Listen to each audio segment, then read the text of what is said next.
नमस्कार दोस्तों।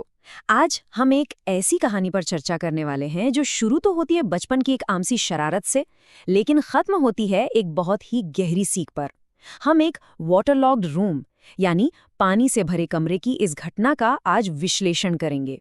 ये सिर्फ एक छोटा सा किस्सा नहीं है, बल्कि ह्यूमन बिहेवियर और एक छोटी सी चूक के बड़े नतीजों को समझने का एक जरिया है। तो चलिए इस कहानी के अंदर छुपे हुए सबक को अनफोल्ड करते हैं। चलिए इस पर थोड़ा गौर करते हैं। क्या आपने कभी सोचा है कि एक बिल्कुल हार्मलेस और आम सी लगने वाली बोरियत कितनी तेजी से एक खतरनाक हादसे में बदल सकती है? इस कहानी को सिर्फ एक साधारण दुर्घटना मत मानिए। ये दरअसल इस बात की स्टडी है कि परिस्थितियां आखिर कितनी जल्दी आउट ऑफ कंट्रोल हो सकती हैं।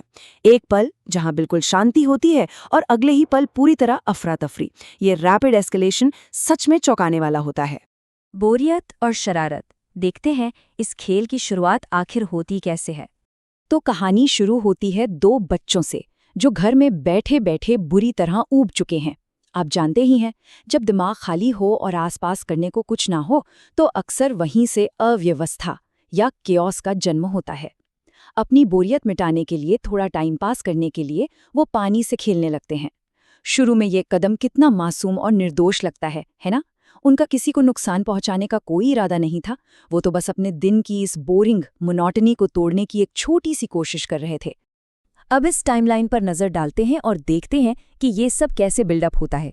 मिनट 1, दोनों बच्चे बिल्कुल बोर होकर बैठे हैं। मिनट 5 तक आते आते पानी से खेलना शुरू हो जाता है। 10वें मिनट तक वो एक दूसरे पर पानी छिड़कने लगते हैं और फिर ठीक 11वें मिनट में एक अचानक स्लिप, एकदम से डिजास्टर। सोचिए, पूरी शांति और एक बड़ी दुर्घटना के बीच का विंडो कितना छोटा होता है। महज 10 मिनट में बात कहां से कहां पहुंच गई। सेक्शन 2, आग में घी। स्थिति कैसे बेकाबू हुई, आइए समझते हैं। जैसे जैसे खेल आगे बढ़ता है, कमरे की एनर्जी तेजी से बढ़ने लगती है। जो थोड़ी सी मस्ती थी ना, अब वो एक जुनून बन चुकी है। यहाँ मूल कहानी में एक बहुत ही बढ़िया मुहावरा इस्तेमाल हुआ है, आग में घी डालने जैसी बात। एक दूसरे पे पानी फेंकना शुरू में जरूर मजेदार लग रहा होगा, लेकिन देखते ही देखते इसने आग में घी का काम किया। पानी का खेल अब बिल्कुल काबू से बाहर हो रहा था और एक दूसरे को भिगोने की इस होड़ में उन्हें इस बात का अंदाजा ही नहीं रहा कि माहौल उनके लिए कितना असुरक्षित होता जा रहा है। और ये ब्रिलियंटली इलस्ट्रेट करता है स्नोबॉल इफेक्ट को। ये एक ऐसी सिचुएशन होती है जहां एक छोटी सी एक्टिविटी तेजी से अपने आप में मल्टीप्लाई होती चली जाती है और आखिरकार एक्सपोनेंशियली बड़ी और इंटेंस बन जाती है। बच्चों ने अपने ही खेल पर से बिल्कुल कंट्रोल खो दिया था। सोचो, जो शुरुआत पानी की एक छोटी सी बूंद से हुई थी, उसने देखते ही देखते पूरे कमरे को किसी तूफान की तरह पानी से वाटरलॉग कर दिया। सेक्शन 3, खेल बना हादसा। अब यहाँ से कहानी थोड़ी गंभीर हो जाती है। यहाँ आकर वो फन और मासूमियत भरा माहौल एकदम से बदल जाता है। इस कंट्रास्ट को जरा देखिए। गिरने से ठीक पहले का वो हाई एनर्जी, शोर शराबा और मजा, और गिरने के ठीक बाद का दृश्य, दर्द, एक गहरा सदमा और अचानक हुआ रियलिटी चेक। एक झूठे सुरक्षित खेल का भ्रम अचानक से टूट गया और असलियत सामने आ गई। एक छोटी सी चूक, एक स्लिप और सारा मजा एक दर्दनाक खतरे में बदल गया। सेक्शन 4, चौंकाने वाला पल। एक ऐसी घटना जिसने सबके होश उड़ा दिए।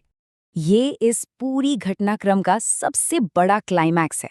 तभी उस गीले और फिसलन भरे फर्श पर एक बच्चा धास से जमीन पर गिर पड़ता है और उसे चोट लग जाती है। पता है ऐसी सिचुएशन में क्या होता है? जो पानी की छपछप और जोर जोर से हंसने की आवाजें पूरे कमरे में गूंज रही हैं, वो अचानक एक डरी हुई खामोशी में बदल जाती हैं।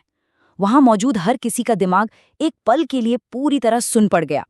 उस एक्सीडेंट के शॉक ने सच में सबके होश उड़ा दिए और इस साधारण दिखने वाली दुर्घटना ने खेल का रुख ही हमेशा के लिए बदल दिया। सेक्शन 5, एहसास और संकल्प। यहाँ से शुरू होती है गलती से सीख लेने की प्रक्रिया। अब यहाँ एक बहुत ही गहरा साइकोलॉजिकल बदलाव आता है। एक सदमे से निकलकर अपनी अकाउंटेबिलिटी को समझने तक का सफर। इस हादसे ने उस शरारत के धुंधलेपन को एक झटके में साफ कर दिया।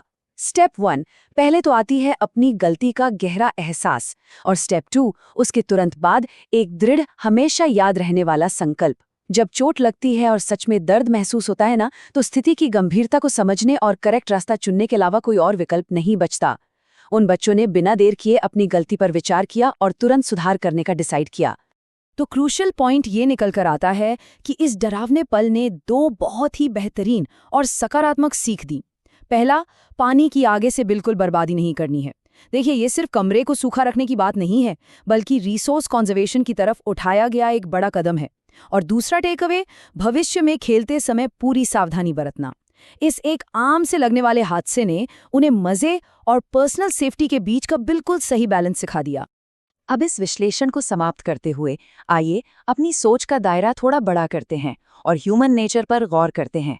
सोचिए, क्या हमारे समाज को हमेशा हर बार एसेंशियल रिसोर्सेज की कीमत और रोजमर्रा की सुरक्षा को समझने के लिए एक दर्दनाक झटके की ही जरूरत होती है? क्या हम कभी भी बिना गिरे, बिना चोट खाए एक प्रिवेंटिव विजडम या पहले से ही समझदारी नहीं दिखा सकते? ये एक ऐसा सवाल है जो इस पानी से भरे कमरे की चार दीवारों से निकलकर हमारी पूरी प्रैक्टिकल लाइफ पर लागू होता है। इस पर गहराई से विचार जरूर कीजिएगा।